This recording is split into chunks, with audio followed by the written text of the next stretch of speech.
উপদেষ্টা মণ্ডলীদের প্রতি আমাদের যথেষ্ট আস্থা আছে। আমরা আশা করব উপদেষ্টা মণ্ডলীর কোনো বক্তব্য যাতে আঘাত না করে এবং কাউকে যেন ওইভাবে উৎসাহিত না করে। পররাষ্ট্র উপদেষ্টা যে কথা বলেছেন, রাজনৈতিক দিক থেকে বাংলাদেশ আর ভারতের মধ্যে অতীতের যে কর্মগুলো হয়েছে আমার মনে হয় উনি সেগুলো ভালোভাবে অবলোকন করেন নাই। উনি কথাটা বলেছে সত্য, কিন্তু শত্রু কখনো বন্ধু হয় না। এই ভারত বাংলাদেশকে নানাভাবে ক্ষতি করবার চেষ্টা করে। ফারাক্কা বাঁধ যখন পানির প্রয়োজন নাই পানি ছেড়ে দেয়, আবার যখন পানি দরকার তখন বাঁধ আটকিয়ে দেয়। এবং ভারতীয় সীমান্তে ওই ভারতীয় বিএসএফ এ পর্যন্ত যত হত্যাকাণ্ড ঘটিয়েছে সেটার কোনো বিচার হয়নি। মানবিক দিক থেকে আমি মনে করি ভারতের মধ্যে কোনো মানবতা নেই। আমরা ইতিমধ্যে আপনারা লক্ষ্য করেছেন বাংলাদেশের প্রধানমন্ত্রী, সাবেক কথিত প্রধানমন্ত্রী শেখ হাসিনা, তিনি ভারতে গিয়ে পালিয়ে আশ্রয় নিয়েছেন। বাংলাদেশের জনগণের ছাত্র জনতার ধাওয়া খেয়ে তিনি ভারতে আশ্রয় নিয়েছেন।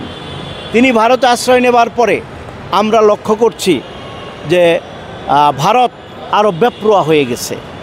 আজকে তাই আমরা বলতে চাই এই হাসিনা ওয়াজেদ তার বিচার না হওয়া পর্যন্ত সে এই ষড়যন্ত্র করতেই থাকবে। ভারত স্বাধীনতা যুদ্ধে তাদের স্বার্থের জন্যেই আমাদের আন্দোলনে সমর্থন দিয়েছিলেন। সেদিন কিন্তু শেখ মুজিব বাংলাদেশ থেকে পালিয়ে স্বেচ্ছায় আত্মসমর্পণ করে পাকিস্তানে গিয়ে অবস্থান নিয়েছিলেন।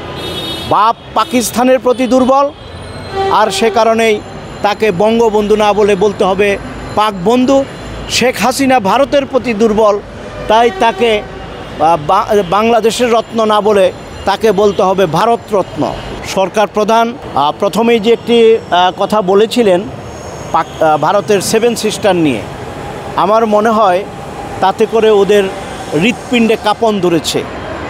আজকে যে পরিস্থিতি, আমরা মনে করি আরেকটু সময় হয়তোবা লাগবে। আমাদের এই অন্তর্বর্তীকালীন সরকারের প্রধান এবং সরকারের প্রতি পরিপূর্ণ আস্থা আছে।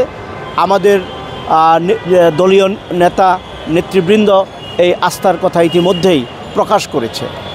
আমরা যেটা মনে করি যে একটু সময় লাগবে। 18 বছরের দুর্নীতি, 18 বছরের কুকীর্তি, একটু সময় লাগতেই পারে। এইটুকু সময় এদেশের জনগণ এবং আমরা দেব।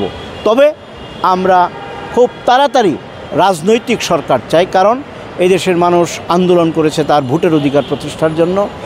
আমরা আন্দোলন করেছি একটি গণতান্ত্রিক সরকার প্রতিষ্ঠা করবার জন্য।